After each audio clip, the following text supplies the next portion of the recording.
பெத்த தந்தையே இல்லைன்னு துரத்தி விட்டாங்க. எஸ்எஸ்சியை மாபெரும் புரட்சியாளர்கள், மிகப்பெரிய தலைவர்கள், யாருக்காவது அப்பாவை பற்றி தெரியுமா? புரியுதா? யார் அப்பா? இப்போ ட்ரம்ப் அப்பா யார் சொல்லுங்க பாப்பா. தெரியாது. புதின் அப்பா யார்? சத்தியமாக தெரியாது. எவன்டா கேளுங்க, ஐஏஎஸ் முடித்தவங்க கூட தெரியாது. ஸோ அந்த இதை பார்த்துட்டு தான் விஜய் என்ன பண்ணுறாப்புல, நமக்கு அப்பா இருக்கக்கூடாது. அப்பா இருக்கலாம், ஒரு குழந்தை பிறக்கிறது அப்பா வச்சு தான் பிறக்கும். ஆனால் அந்த அப்பன் பேரை சொன்னால் தர்த்திரம் அப்படின்னா அது தூக்கி எறிஞ்சிடும். சேகுவாரோட அப்பா யாருன்னா தெரியல.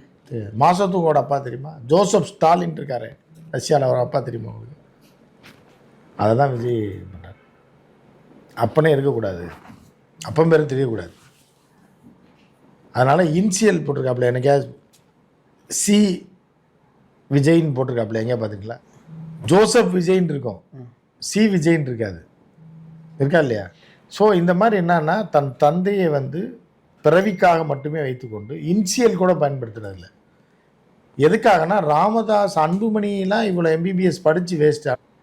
அப்போ ராமதாஸ் என்ன பண்ணாருன்னா, ஒரே ஒரு இதை விட்டு கொடுத்தே ஆக வேண்டிய ஒரு கட்டாயத்தில் என்ன பண்ணாருன்னா, இன்சியல் வேணால் போட்டுக்கிட்டேன், என் பேரை பயன்படுத்தக்கூடாது, இன்சியலுக்கு வேணால் ஆர் அன்புமணின்னு போட்டுக்கும் அப்படின்னு இப்போ தான் அவ்வளோ பெரிய தலைவரை முடிவு பண்ணுறாரு.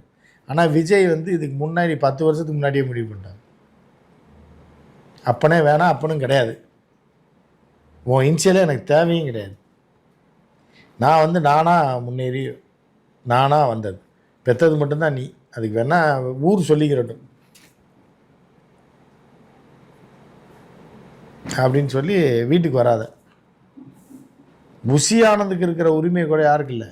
புஷி ஆனந்து கூட டெய்லி விஜயை பார்த்துருவாப்புல, இல்லை ஃபோனில் பேசிடுவாப்புல. ஆனால் பெத்த தந்தை மறக்காம சர்ப்ரைஸ் பண்ணுங்க.